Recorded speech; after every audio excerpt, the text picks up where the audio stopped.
This is A Different Perspective with Kevin Randle.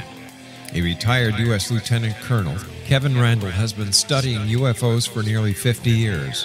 Kevin has investigated some of the most famous UFO cases in the world and has been consulted for dozens of documentaries about UFOs. Considered one of the leading experts into the Roswell UFO crash of 1947, Kevin has written more than 25 books about UFOs, including the recently published Roswell in the 21st Century. Now, here is the host of A Different Perspective, Kevin Randle. And welcome to this edition of A Different Perspective. I'm Kevin Randle. Last week I had a rant at this point, but nothing has really annoyed me except some political stuff, and I really don't want to get into that on this program because there's enough of that out there already. I will say one thing, though, and it has nothing to do with politics. I do have two books coming out in the near future. One is a very updated version of the book on Project Moondust. I wanted to call it Chasing Moondust, which was a title suggested to me by Brad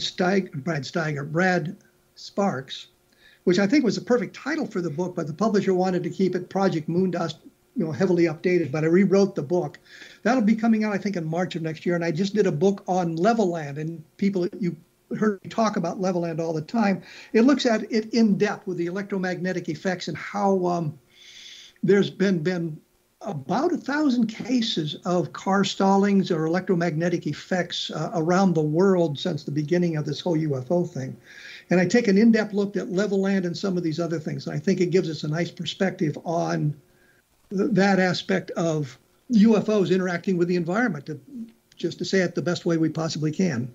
For those of you who were here last week, you remember I was talking to Mike Rogers about the Travis Walton abduction. I think we'd gotten pretty much through the whole thing and up to the point where there had been multiple polygraph tests. Travis Walton has reappeared. He's been on television. I'm sure you've seen him around somewhere. They made a movie, Fire in the Sky. And I'm jealous because they got to talk to James Garner and I didn't, but that's a whole nother story. But we have Mike Rogers back and is going to fill us in on some of the controversy that has erupted in the last 3 or 4 months, I think, about this whole thing that's getting kind of overblown. Maybe it's overblown, maybe it's not. We'll find out. We'll talk to Mike Rogers and we'll get it. Mike Rogers, welcome back to A Different Perspective from just a week ago. Hi, Kevin. Yep. How you been in the last week? Oh, I just been napping. Well, to recap very, very briefly, you had laid out for us the Walton abduction and what took place, making points about the polygraph examinations, making a point that nobody really saw Travis Walton being abducted. They'd seen him attacked by the UFO. Search parties had been out looking for him and that sort of thing.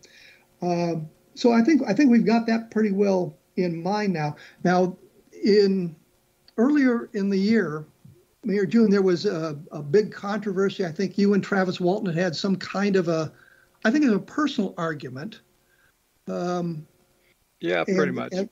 And that you said you had repudiated Travis Walton, meaning I suspect that you were no longer friends, but it wasn't saying that the Walton abduction had not taken place. Am I correct in that assumption? No, that's not true at all. Okay. All I have ever said is that we did not see him get abducted. And everybody just takes off from that and just goes crazy with it. No, you misunderstood my question. I'm sorry. Okay. You had said at one point last summer that you repudiated Travis Walton. I took that to mean that you were repudiating your friendship, that you were not repudiating the abduction scenario. That's what I was thinking. Am I still off base? Let me tell you what really the crux of this. Everything was okay between Travis and I up until I learned that I was on this program, Areas 51, with Dave Miller. And apparently, I didn't know about it at the time, but apparently right before that show, Travis had called Dave Miller, and Dave Miller, for some reason, decided to record it. And then a few days later, he sent me a copy of that phone call, and I was astounded because Travis had said, and just put it this way, a load of BS concerning me. And but the point here is it was personal as opposed to anything to do with the abduction scenario. Well, right, exactly. I had suspected Travis of bad-mouthing me for a long time, but I didn't have proof. Once I had this recording that Dave Miller made, then I had proof of it, because Travis was acting very emotional. This phone call went on for something like a half an hour or more, and he just said a half hour, 40 minutes worth of just absurd things. I mean, he was very emotional, apparently for the purpose of getting Dave Miller to not have me on the show. Of course, Dave went ahead and did anyway. Of course, at that time, it was Steve Pierce and John Gillette was on the show also. And that particular show. But I didn't hear about this phone call for several days later. And well, last week you said that Steve Pierce didn't want anything more to do with this, meaning exactly. the story. Is it an outgrowth of this? Yes, exactly. And Ken Peterson doesn't want anything more to do with it either. I've been in contact with him recently, and his expression for Travis is King T.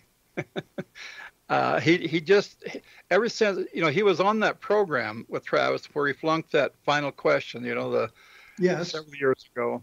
That we talked about. That really affected Ken Peterson. He just didn't know what to think after that. Basically, he didn't believe it anymore. Didn't believe the abduction. Right. Didn't believe Travis's side of the story at all. But he was there for the event, right? Oh yeah, Ken Peterson was sitting right next to me when that happened. Precisely. So he saw the lights. He saw the object. Right. What does he think? What does he think happened? I mean, does he accept there was a UFO? He always believed. Of course, the initial incident was always very clear to all of us, but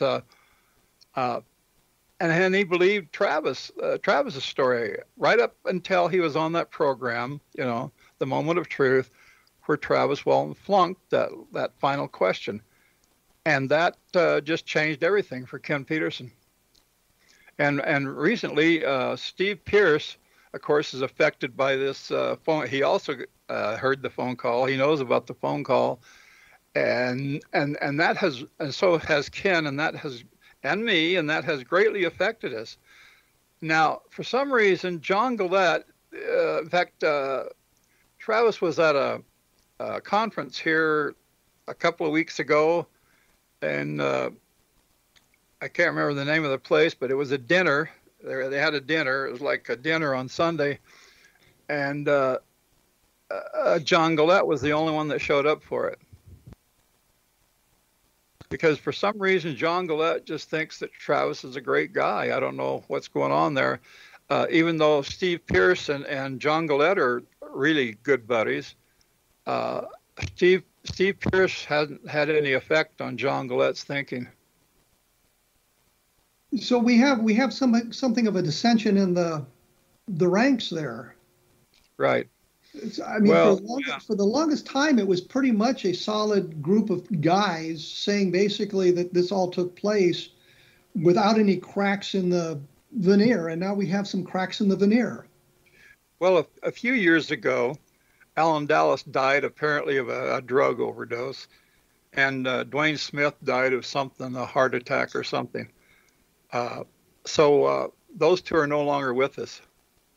And the remaining witnesses, you might say, to the initial incident, which is Steve Pierce, John Gillette, Ken Peterson, and I, there's only one person still positive to the whole thing, positive to Travis Walton, and that's John Gillette. John Gillette believes the abduction took place. Yeah. But he believes every word Travis said. I don't know what the deal is there, but he's all all for Travis. Well, from what you're saying is you don't accept the abduction anymore, or you have some doubts about it? I never witnessed the abduction. None of us did. That's the point. I understand that. I understand that. What I'm asking you is, Travis disappeared for 4 or 5 days. Yeah. The scenario has always been he was abducted by the craft. You guys didn't see it. I understand that. But are you now saying that he may not have been abducted for those 5 days, that he was somewhere else? I am simply saying, unbiasedly, that we did not witness anything after I drove off. So I have no idea what happened. It could have been anything. He could have been abducted. He could have walked off and made up the whole story. I don't know. That's sort of a radical statement to make after all these years. Well, I always knew that we didn't see what happened after I drove off. I mean, all of us did. But, the people out there, the believers, they insist that we witnessed him being abducted. We did not. My program on KGRA was called The Realist, because that's exactly what I've always tried to be.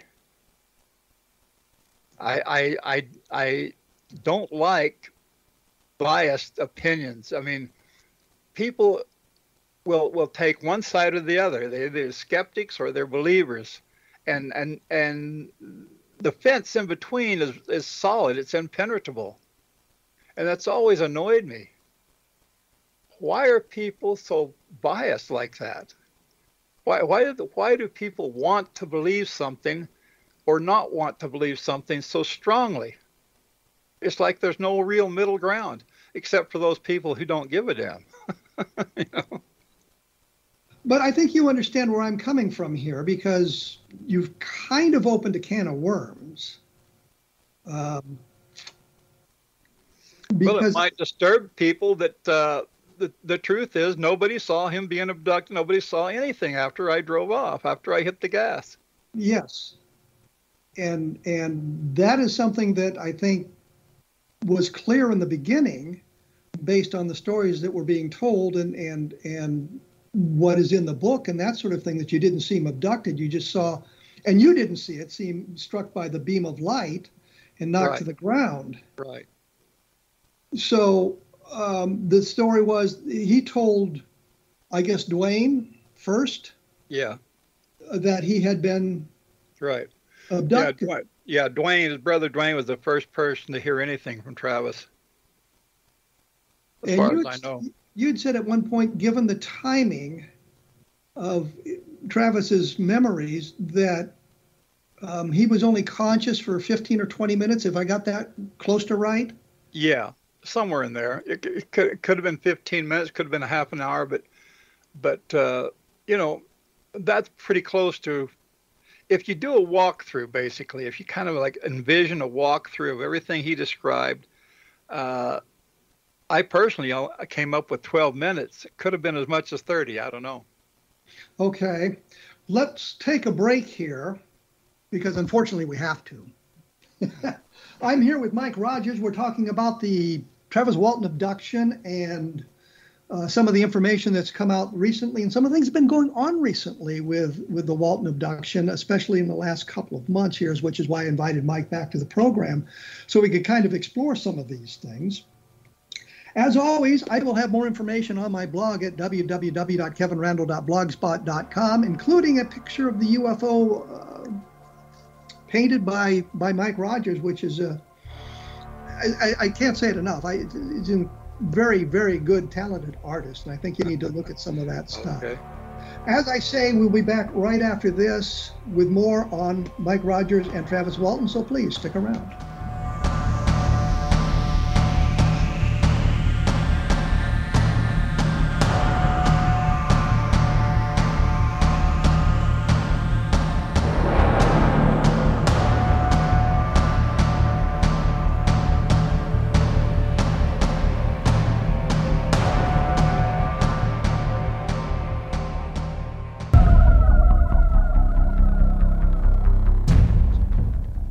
I am here with Mike Rogers. Once again, we're practicing social distancing because apparently everybody's requiring it now again because 14 days wasn't enough to flatten the curve. Oh, I'm becoming political. Sorry about that. When we went away, we were kind of talking about the abduction and who was in the truck at the time and what their beliefs today are as opposed to what they were decades ago. If I understand what you've said, Mike, Steve Pierce is not convinced that Travis was abducted by aliens. Is that correct? Is that his opinion Right. now? Yeah, he's not certain now. Neither is Ken Peterson. And I just don't have an opinion, really. It could have been anything because we just didn't see anything after I hit the gas. And one of you still believes everything Travis says. Yeah, John Gillette. Well, okay. In recent months, there's been a documentary that's being prepared about the Walton abduction. A fellow named Ryan Gordon, I think, was involved with that. You've had some interaction with him? Yeah, regretfully, yes. Now there is on the Travel Channel coming up sometime in October. There's going to be a 2-hour documentary, which I'm in, and Travis is in. My sister Dana, Travis's brother Don, and I think they did some man on the street sort of things.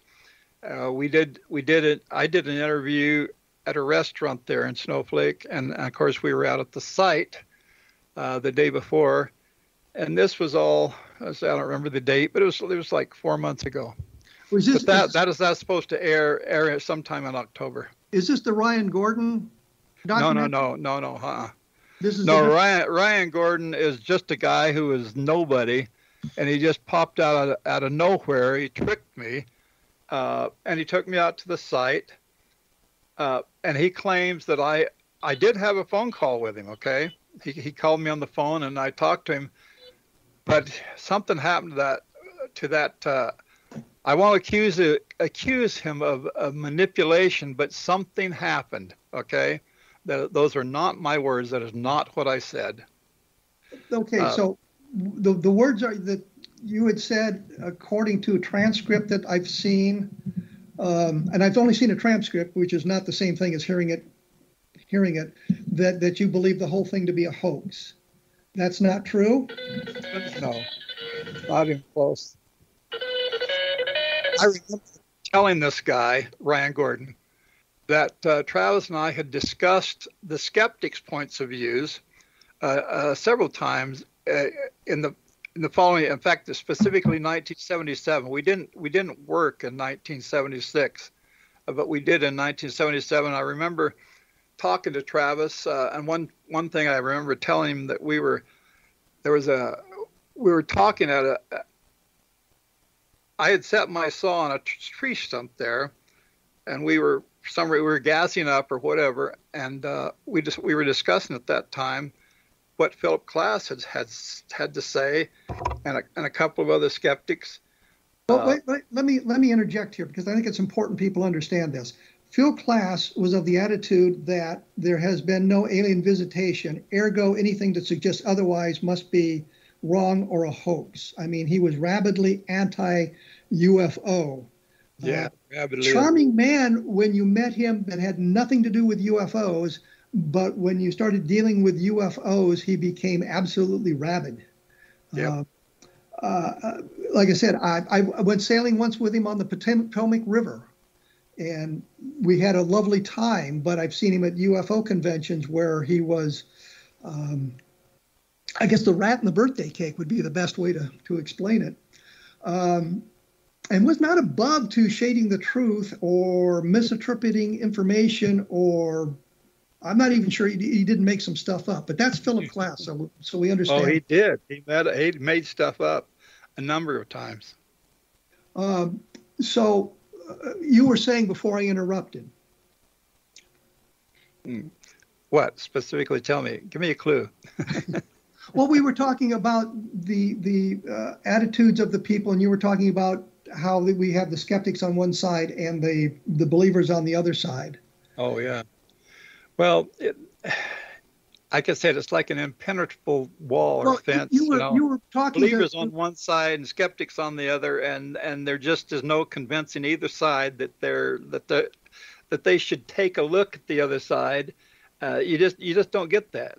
There's believers and then there's skeptics, and that's just all there is to it. And that's what I've learned. And I'm 74 years old, and that's the main thing I have learned out of all this living is that skeptics are skeptics and believers are believers, and that's all there is to it.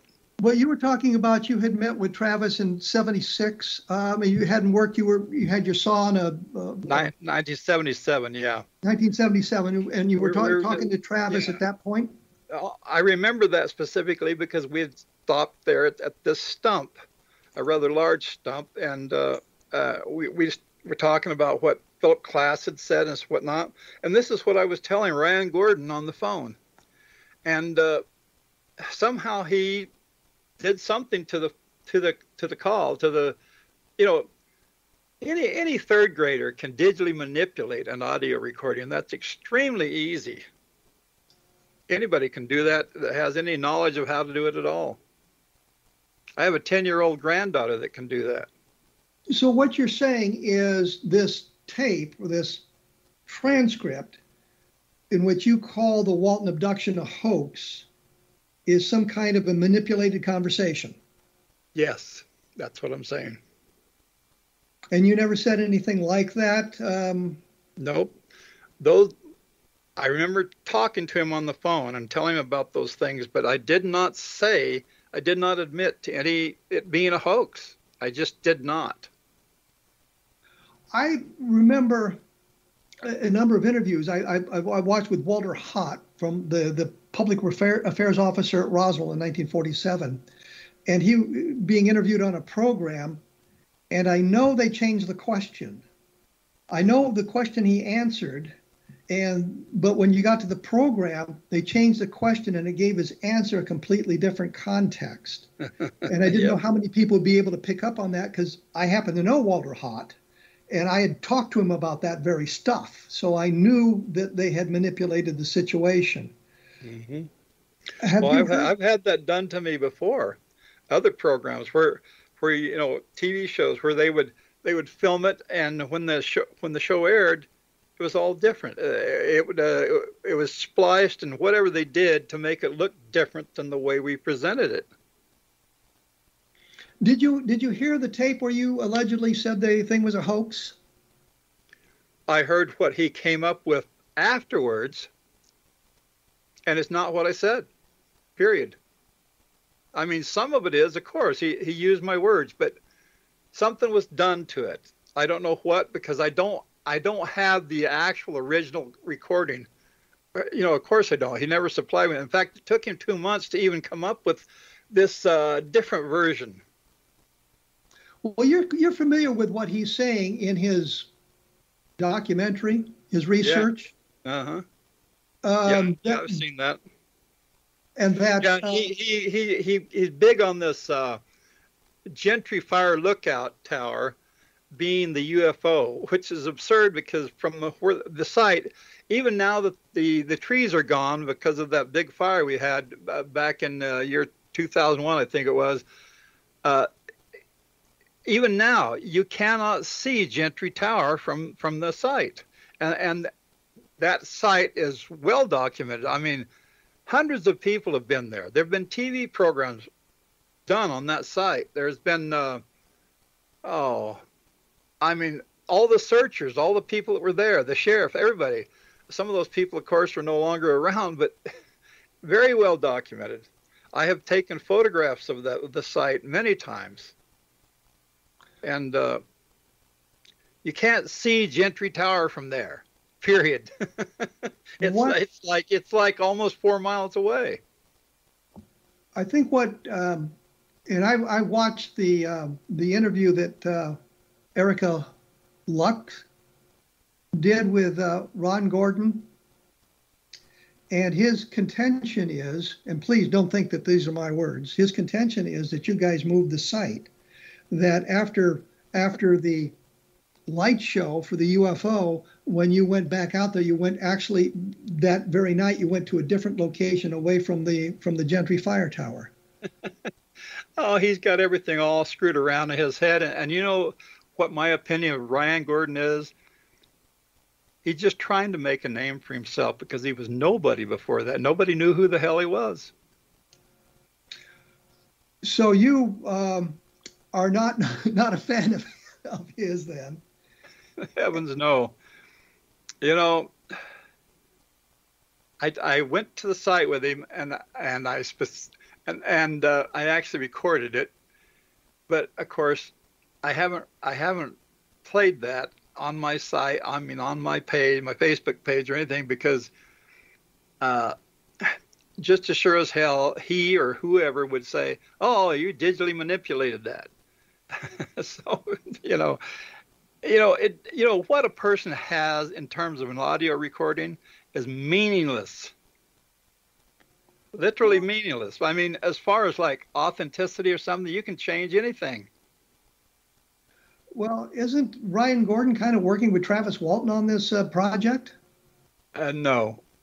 As far as I know, I mean, I have no idea. Ryan Gordon, I think on the Erika's program, claimed that he's the producer of this remake. I asked Travis about that, and he said, hell no.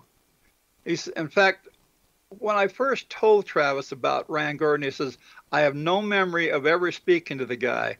And then later on, Travis admitted that he said, yeah, I did talk to him. And I said, well, that was a year ago. I can understand and not remember certain things 46 years ago, back when the incident happened, but a year ago? And he says, well, he says, I suppose you think your memory is perfect. I says, well, I can remember pretty well something as important as that a year ago, yeah.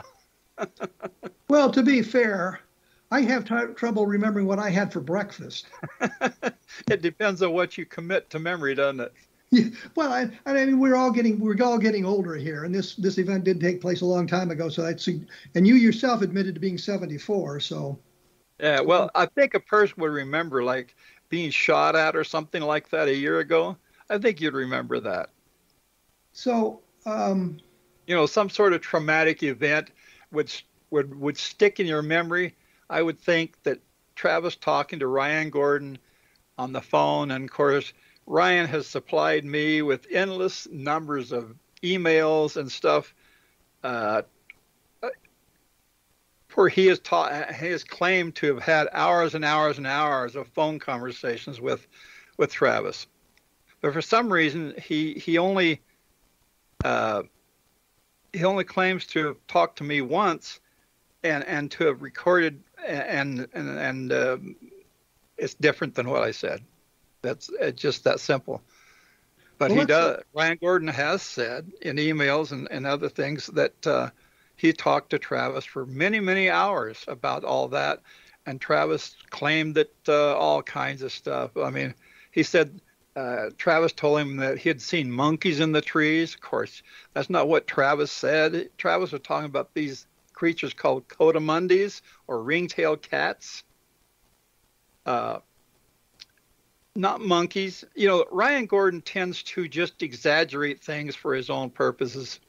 Well, let me break in here because I have to take a break once again. I did want to mention the book UFOs in the Deep State because, frankly, it's my book and my program, and I can do that. And I think, again, because of what's going on in the world today, this idea of the deep state and how it impacts UFO research is an important thing to take a look at. And I boiled it down to looking specifically at that and how presidents are kept from learning the truth when they ask the questions. And I think there's some very good evidence there. We will be back right after this with Mike Rogers talking about the Travis Walton abduction. You are listening to A Different Perspective on the X-Zone Broadcast Network.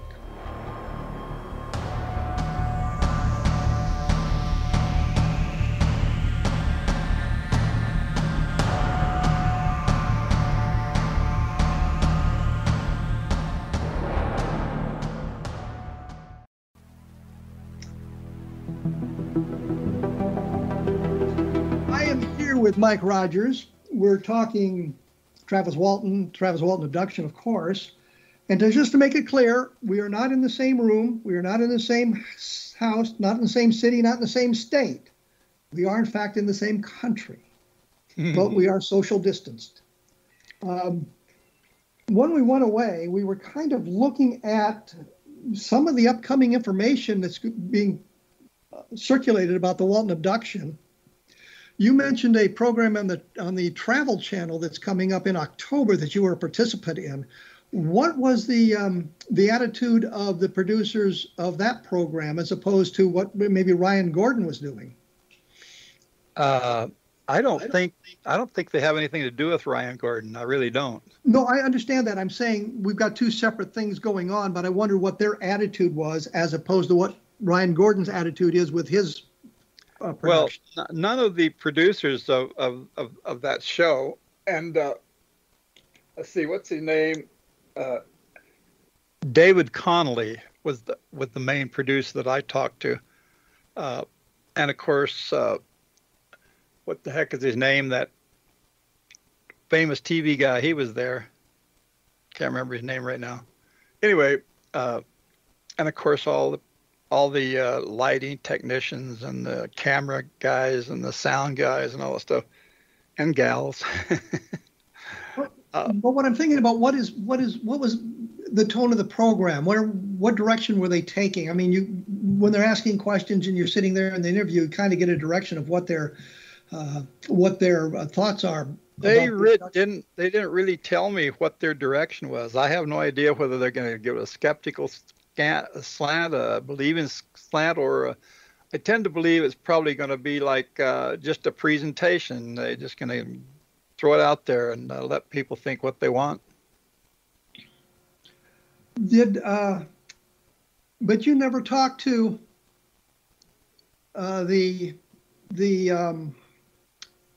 you were on site. I'm sorry, you were on site with Ryan Gordon, correct? Yeah, about 2 weeks later.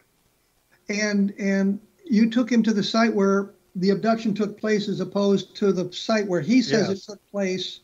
Well, he took me to both places, and he was talking about the tower. And at the time I was telling him, that's absurd. That's absurd. I told him, Ryan, that's absurd. You can't. I says, first of all, the tower is square.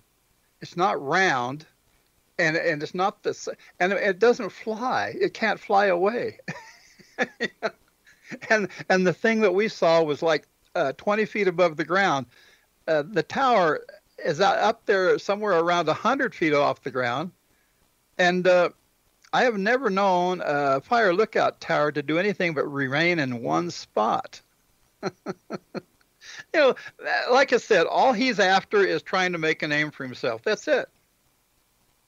But I think that he's interjecting into the case a note of skepticism, a mode of debunkery, if you will, about it, and that's going to damage the whole thing. And maybe that his goal to kind of make himself into the next UFO guy, or the next Philip Klass. I've been able to debunk this case. I don't know about that. I haven't. I don't even mention him like on my Facebook page.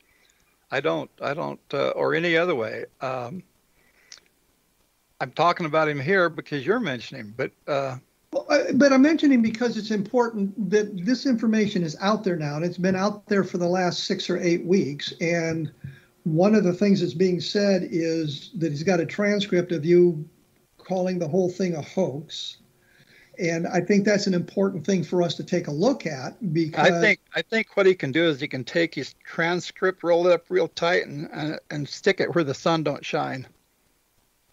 Understood, but my point simply is we're talking about it because this is being circulated, and I think it's important that we get to the bottom of it by talking to some of the people who were directly involved. And from what you've told me here today, you've given, and I'm having a hard time phrasing this so it doesn't come across wrong, but you've suggested with the attitude of Steve Pierce, for example, that there is now some disbelief amongst those who were involved in the event that Travis was actually abducted. Right. You see what I'm saying? See, what I'm saying is that he only has one positive speaking witness remaining, and that's John Gillette. Yes. Well, and Travis, of course. Well, of course, Travis, he's always been on his own with his story, and he does make the most of it. He goes everywhere he can. He's traveled the world. He's gone, Travis has done his best to keep me out of everything he's done. And now he claims to be working on a remake, which, of course, he won't tell me anything about whatsoever. Nothing. A remake of? I guess, Fire in the Sky. I don't know what the hell he's talking about. Remake the movie. Remake the movie. Yeah. But, no, I've had a lot of, I don't know, you call them negative comments about that. But at one point, right here in my house, Travis said, Mike, there is no remake. So, I don't know what the hell to think of it. I do know this. There's been a couple of programs, one in particular, and that was that TV was on the Sci-Fi Channel, TV program on the Sci-Fi Channel, Paranormal Witness. And our episode of that, which is called The Abduction, is about an hour and a half long, and nothing in this world could ever be more accurate or right on the money than that particular program. So, and of course, you were involved in that program as well. Yeah. Mm-hmm. I think they paid me $300 to appear. I don't know. I have no idea what Travis made. According to the net, Travis is worth somewhere between $850,000 and $7 million. And I have no idea. Well, I don't believe that, because the last time I looked at one of the celebrity network sites on myself, it was 19 million. And I'm going, if I had $19 million, I'd be living a lot better than I am now. Well, it ranges from a low of 100,000 to 134 million, and it's all bogus. Well, I do know myself personally, just from the things I do know, he's probably worth that lower figure, 850,000. Well, that's a nice chunk of change, and he's made that based on his UFO experience. Right. Has he had any job other than being the UFO guy, the UFO lecturer? He's basically been retired for about the last 15, 20 years. Before that, he worked out at the paper mill, in the used paper receiving section of the mill.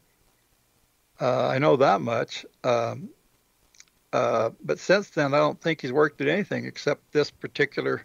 And of course, where you've written you've written something like 50 books or more. Travis has actually only written one book, even though years ago he used to tell me about all these different books he was going to write and stuff. He's really only written one book. Fire in the Sky had just simply had added to it about 75 or 80 pages added to it, which is basically putting down Philip Klass. Well, just to correct it, I stopped counting at 125 books. Okay. But that was my career. I was a writer. I wrote science fiction. I wrote action adventures. I got sucked into the UFO thing, writing UFO books on an accident. I preferred to write science fiction, but I don't have a science fiction book in the pipeline at the moment. They're all UFO books. But that's another argument for another day. Well, I've got several books on my slate, you might say. I haven't published any of them. I did get one. It was an ebook here like 6 years ago, but I never did advertise it, even though I had a show and could have done that on my show, but I wasn't proud of it. I basically did it to kind of push Travis. Well, let's kind of recap here where we are. And you've made it pretty clear that we have not, nobody saw Travis get abducted. We had 6 witnesses to the UFO, not counting Travis. two of which are now gone. Yes. The law enforcement at first thought that you guys had maybe murdered Travis and hidden him in the woods.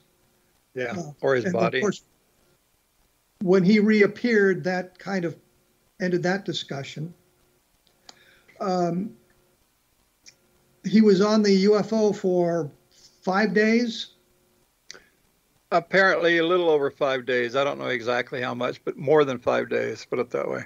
And when he returned, he had memories of 12 to 30 minutes of interaction on there. Not like the abduction scenarios told by so many other people. Wow. People make of it what they will, and they get really wild about it. But I mean, his experience seems to be divergent from the classic abduction scenario, the Barney and Betty Hill abduction scenario, the Calvin Parker abduction scenario, the longitudinal studies that go on. So his is divergent from that point. I've said all along that if there's abductions going on, I would expect it to be more like Barney and Betty Hill, more like Calvin Parker, more like Travis Walton than things coming into the bedroom and the bedroom abductions. I think those are just they're either made up or somebody's experiencing some sort of paralysis, I don't believe those actually happen. But again, I try to be unbiased, and so I really just, beyond that, I have no opinion. Let me ask. I think I've talked about this. Did it bother you greatly when Travis flunked that last question on the moment of truth? He didn't even tell me about that. I learned about that from Ken Peterson, who was on the program. And when I first time I learned about it was when Ken brought me and showed me a check for $5,000, which he had from that program, and he wanted me to help him cash it, which I did. I had a bank account. I took him down to the bank and helped him cash the check. And then with that money, part of that money, he had me help him locate a trailer, and we did. I think he paid $2,800 for a 32-foot travel trailer, and I towed it around various places for him. Well, but the question is, when you learned about that, what did you think when you learned about that? Well, I thought, okay. Oh, and Ken Peterson told me that he saw a check that Travis had been written from the program for $50,000. I thought, that's funny, because when I finally did see the program, he was supposedly made $25,000 from the program for flunking that test, basically. Okay, we're gonna have to take a break here. When we come back, I'll ask my question one more time, which is simply, what did you think when you heard that he had flunked the test? Not about the money involved in that sort of thing. We'll get down to that.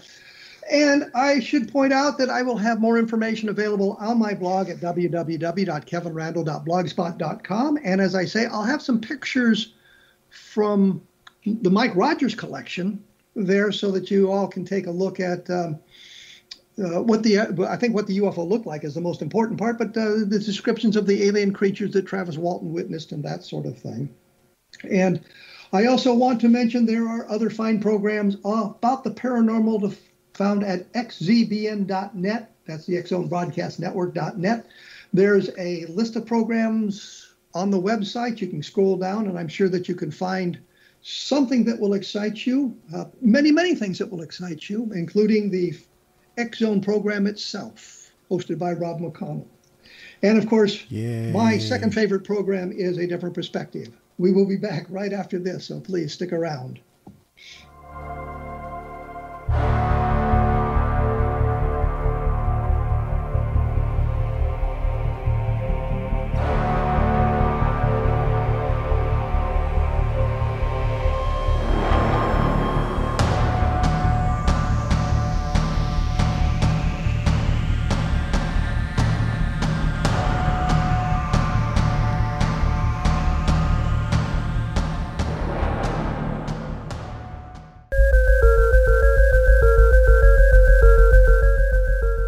Rogers is my guest in this hour. We've been talking about, well, obviously the Travis Walton abduction. I think if you listen to the first hour from last week, you get a good idea of what transpired. You listen to this hour, you get an idea of some of the controversy that has erupted in the last few months about the Walton abduction and things that are going on. I'll say one thing before I bring Mike right back here.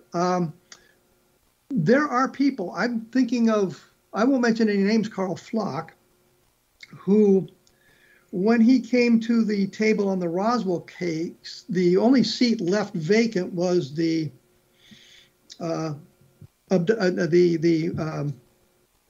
seat, because several of us had already covered the other side of the coin with our books, and to get any kind of traction, he needed to be a debunker on the case, which is kind of odd because you look at him in some of the other stuff that he's done. He was a proponent of cattle mutilations and things like that. So it's kind of interesting that he took that seat, but I think that was the only seat available. I say that by way of maybe suggesting that when some of the latest documentaries, the producers, the directors have gotten to the table, the only seat left was the debunking seat. So they had an agenda when they came on the scene. Mike, you've kind of heard that. What are your thoughts along those lines? Which one? You said several things there. Well, I mean, that sometimes the agenda is driven not so much by what the directors or producers believe, but where they can make their money, where they can sell their documentary. We've got the documentaries that are pro Travis Walton. Now we're getting some of the anti-Travis Walton documentaries. Yeah, and anti-Mike Rogers. Well, yeah, absolutely. Yeah, it just, like I've said it several times here, you know, there's a fence there, believers and skeptics, and there just doesn't seem to be anything in between. I mean, there's a fence there, but it's impenetrable. Believers are believers and skeptics are skeptics, and that's the way they present it, whatever it's a TV program or radio show, whatever. No, what I'm saying is that their agenda is driven not by being a debunker or a believer. Yeah, by the money. But driven basically by money. That's right. Money rules. Well, except for me, I don't have any. Did you get the feeling from, Ryan Gordon, that he had an agenda, or was he looking for, when you were with him, that he was looking for evidence? He wasn't ever looking for evidence. He already had his mind made up. He just didn't tell me that at first. I didn't learn about any of this stuff until about 2 months later, after I did go to the site with him. Okay. Well, when we went away, I had asked you your thoughts on when you learned that Travis had flunked the last question on the moment of truth. What did you think when you learned that he had flunked that last question? Actually, I didn't even see that program until I understand all that. Yeah. But you've learned at this point that he flunked the question. And what I want to know is what you thought when you heard that, what your first thoughts were when you learned that he had flunked that last question. Again, I don't know. I try to be unbiased about all this. I don't know what to think of it. Could mean anything. Could mean anything. I mean, the test could have been rigged, which is what Travis claims, or it could be legitimate. I don't know. I know that Ken Peterson was there, and he considers it to be a legitimate test, and that Travis flunked it. Well, we also know that he flunked the first test that he ever took. Right. And that the Lorenzens organized a second test, which he passed. And then Jack Black, I think, not Jack Black. Jerry Black. Jerry Black, thank you. Arranged another test in the mid-1990s. That was in 93, about a month before the movie came out. And I had to talk Travis into taking that test because he said they don't really mean anything because I supposedly flunked one, I supposedly passed one. He says he was just very reluctant. So I told him, I says, well, at this point, right now, the movie's already made. We already know when it's going to be aired. It's going to come out. It's going to hit the big screen. I says, this would be the time to take a polygraph test. Now is when it would be meaningful. And so he did. And Alan Dallas was there, I was there, and Travis was there, and all three of us took a test with Cyrus Gilson, and all of us passed. Well, I will say one thing, that he's right, that the polygraph tests are virtually meaningless, depending on the studies you read, that they are very, very accurate or they're not very accurate at all, and part of it is based on the man giving the test, or I should say the person giving the test. That's right. And again, believers will pass you. If it's a test that they believe in, if it's an incident they believe in, they will. If they believe it, they will pass you. And if they're a skeptic, you flunk. Just that simple. Just this thing I've been saying. Believers are believers, and skeptics are skeptics, and they're just nothing in between, except people who don't give a damn. I try to maintain a narrow path of being unbiased, and sometimes I slip off the path, but I think we all do that periodically as well, no matter how unbiased we attempt to be, that our personal opinions do creep into our belief structure. Well, we've talked an awful lot about the Walton abduction. I guess the final question would be, what do you think about it in today's world? What's your mind like today? Oh, my mind right now is to talk to people like you whenever you want to. Other than that, I illustrate, and I'm busy writing a couple of different things right now. Nothing's published yet. Oh, one last thing is, like, the 9 original paintings you'll find in Travis's book, Fire in the Sky, are for sale now, and there's been a lot of interest. Now, 6 years ago, a little over 6 years ago, I sold those to a collector, and he's the one that's actually offering them for sale, but through me, because he has no connection to the UFO community. I do, and there's been quite a bit of interest in it, but there's been no decisions made because they're, of course, ultimately the decisions of the guy who actually owns them. But I guess my question really is, you've been through the event. You were there 40 years ago when it transpired. Almost 46 years ago. You've seen all the pros and all the cons. You've heard all the arguments. What do you think today? What's your opinion today?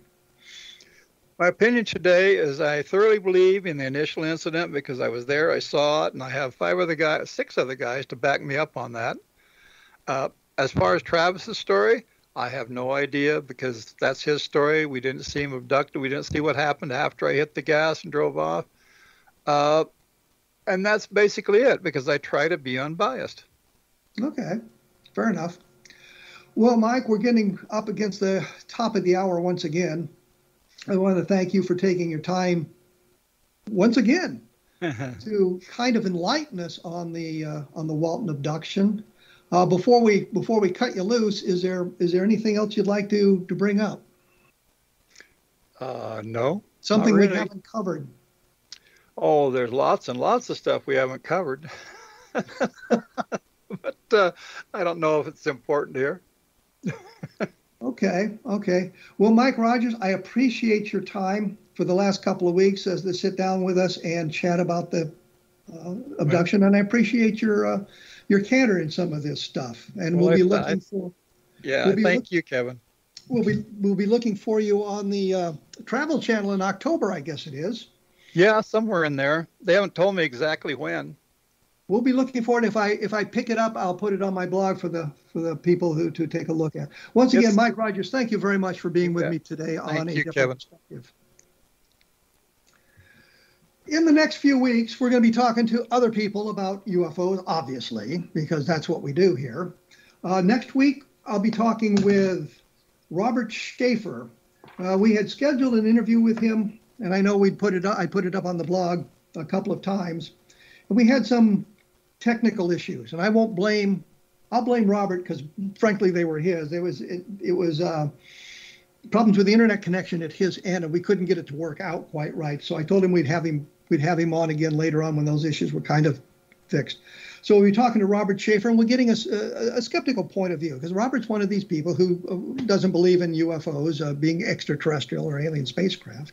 I like Robert. I have recently had quite a bit of contact with him, and we've talked about various things, and he's a cool guy. He is a skeptic, though. And then an unsolicited opinion right there, folks, jumping in. Following Robert, we will have on Rob Mercer, and you people who've been around a different perspective for a long time remember him. He was the guy that bought a box of Project Blue Book records off Craigslist. And it turned out to be legitimate, and it led him to the last officer in charge of Blue Book, the guy who kind of wound it down after Hector Quintanilla had left. And he was able to gather a bunch more information. And one of the things he found, which was exciting, is he got an index. The index runs for literally hundreds of pages, all the sightings listed and with all the names of the witnesses. And in the version that was released to the public, the names were taken out. They're all redacted. He's got a copy of the index with the names all there. A fellow named Don Berliner and I had gone through the indexes prior to the names being redacted. I had a list of the names of all the people who had unidentified sightings, photo sightings, and physical evidence cases. So I could put the names back into some of that. And by going through the Project Blue Book files, you can put some of the names back. I rarely run into a case, and it's usually a case that's like 2 or 3 pages, where I can't figure out who the witness really was. But we'll be talking to him about his experiences with the Project Blue Book information, and we'll be looking at his UFO investigations, because he does more than just Project Blue Book. But just what makes me laugh is he would look periodically on Craigslist for UFO-related items, and this box came up for sale, and he bought it, and it turned out to be legitimate and led to some of the kind of a treasure trove of Project Blue Book information. A lot of that information, I think, was dumped prior to it being released to the public. Yes, we have all the files and things like that, but I think a lot of the information was also destroyed when they closed down Project Blue Book in 1969. Also in the future, I haven't got it arranged yet. I've talked to a number of people about coming on the program. We haven't got the dates alerted, but it runs the gamut again from skeptics to believers. People who have been abducted, people who have had UFO sightings, and things of that nature. And I should point out that I have been doing more research into the Rendlesham Forest case because of some of the Project Blue Book, I'm sorry, the Project Moondust book that I had just completed. I updated the chapter on Rendlesham Forest because I'd had an opportunity to talk to John Burroughs and Jim Pedeston and Charles Halt about it, so I got their perspectives on that case as well. And so in the updated version of that book, a lot of that information comes out, and we straighten out the number of days that this thing really took place in 1980. So I think that's something to look for. That book will be out in March of next year. And as I say usually, that I try to provide additional information on my blog at www.kevinrandle.blogspot.com. Sometimes there is links to other websites so that you can take a look at additional information, kind of decide things for yourself.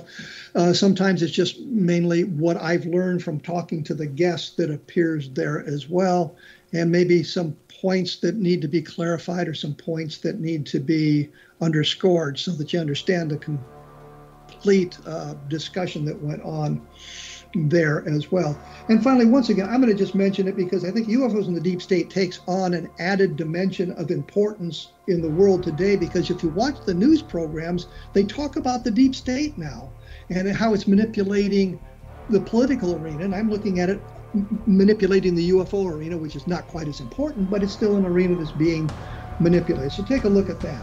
You have been listening to A Different Perspective on the X Zone Broadcast Network, and I'll be back in 167 hours with more incredible information. Thank you for tuning in.